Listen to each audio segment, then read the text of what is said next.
कारगिल का युद्ध तो मैं जीत गया देश के लिए, परंतु अपना मकान और अपनी धर्मपत्नी को बचाने के लिए मैं हार गया। बेटी बचाओ बेटी पढ़ाओ का नारा देने वाली बीजेपी बेटियों के निर्वस्त्र घुमाने पे चुप रहे। ऐसी घटनाएं दिल को दहला देने वाली घटनाएं हैं जिसकी चर्चा भारत की संसद में होनी चाहिए। उनका कसूर इतना था कि 267 पे चर्चा की मांग कर रहे थे। शायद भगवान बीजेपी को सद्बुद्धि दे। आम आदमी पार्टी के राज्यसभा सांसद डॉक्टर सुशील गुप्ता इस वक्त हमारे साथ हैं। सर, एक सवाल सबसे पहला यही रहेगा कि जिस हिसाब से विपक्ष संसद में मांग कर रहा है मणिपुर हिंसा की, लेकिन सरकार की तरफ से अभी तक कोई चर्चा नहीं है या उनकी तरफ से अभी तक कोई पक्ष नहीं रखा गया है, आप किस तरीके से देखें?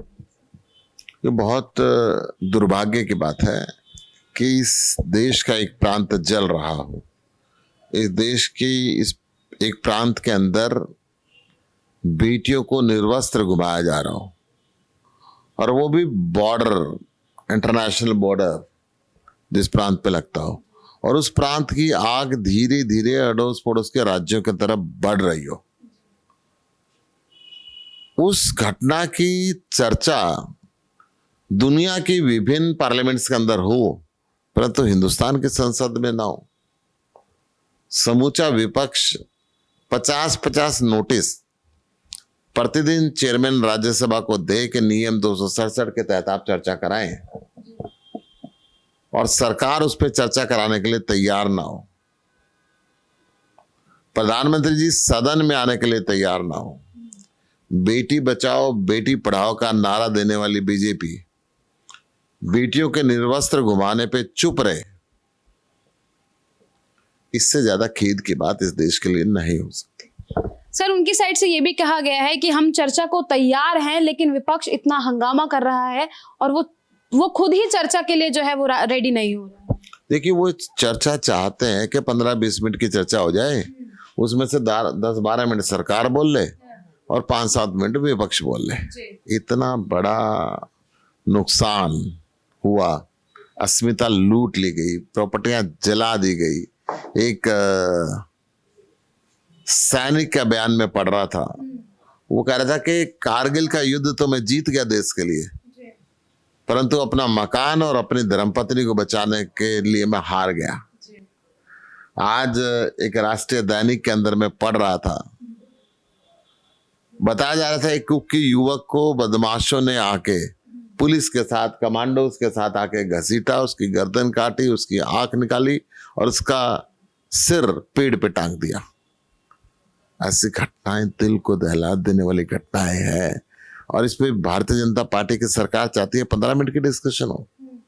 समूचा विपक्ष चाहता है कि नियम 267 के तहत इस पे एक विस्तृत चर्चा हो, ताकि ऐसी घटनाओं की पुनरावृत्ति इस देश में दोबारा ना हो। सर, मणिपुर जाने की बात भी सामने आई है, लेकिन सवाल ये है कि जब राहुल गांधी वहां गए थे, उन पर ये आरोप लग गया कि वो जब वहां गए हैं उसके बाद से हिंसा ज्यादा भड़की है। अब आप लोग भी वहां जा रहे हैं, क्या लग रहा है सरकार की तरफ से क्या प्रतिक्रिया? देखिए, सरकार क्या छुपाना चाहती है हमें नहीं पता। अभी हमारे दिल्ली महिला आयोग की चेयरपर्सन भी गई थी और हम भी जा रहे हैं। हमारा मकसद वहां के लोगों को राहत मिले, वहां के दर्द को हम बांट सकें, और वहां ऐसी घटनाएं दोबारा रिपीट ना हो, उस स्थिति का आंकलन करके संसद में चर्चा करें, अपराधियों पे लगाम लगे, बेटियों की जो अस्मिता छीनी गई है,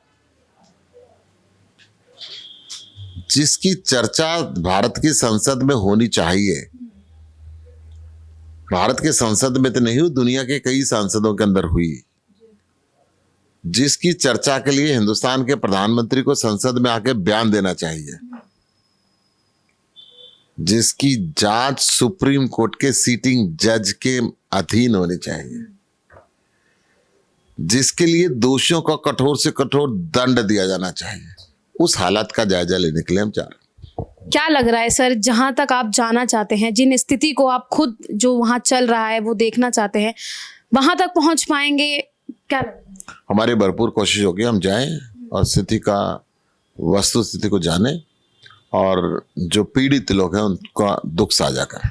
लेकिन जो सर आप ही के साथी हैं संजय सिंह, वो आवाज जब उठा रहे थे तो उन्हें निलंबित कर दिया गया है। वो प्रोटेस्ट पर बैठे हैं और वो मांग कर रहे हैं कि उनका निलंबन जो है वो वापस लिया जाए। आप लोगों की साइड से, आम आदमी पार्टी की साइड से क्या स्टैंड है? आम आदमी पार्टी की तरफ से स्पष्ट स्टैंड है कि वो निलंबन क्यों किया गया उनका कसूर सिर्फ इतना था कि वो मणिपुर की घटनाओं पे 3 दिन से लगातार 267 का नोटिस दे रहे थे। उनका कसूर इतना था कि 267 पे चर्चा की मांग कर रहे थे। उनकी चर्चा की मांग को तो स्वीकार नहीं किया गया, परंतु नेता सदन ने उनके निलंबन का प्रस्ताव रखा, जो शोर शराबे में अध्यक्ष जी ने पास कर दिया। सर अब 1 हफ्ता हो गया है हंगामे के साथ सत्र को चलते हुए, लेकिन अब जब फिर से मंडे से शुरू होगा तो क्या लग रहा है कि शांतिपूर्ण तरीके से सत्र ऐसा लगता है शायद भगवान बीजेपी को सद्बुद्धि दे, ये चर्चा कराए, प्रधानमंत्री जी सदन में आए और संसद सुचारू रूप से चले। बहुत बहुत धन्यवाद हमें समय देने के लिए। तो आपने देखा कि किस तरीके से अपनी बेबाक राय जो है वो सुशील गुप्ता जी ने जो है वो रख दी है। लेकिन आप क्या सोचते हैं, अपनी राय हमें कमेंट बॉक्स में ज़रूर बताइएगा। कैमरा पर्सन गजनवी पाशा के साथ मैं निशा लखवाल, जनहित टाइम्स, दिल्ली।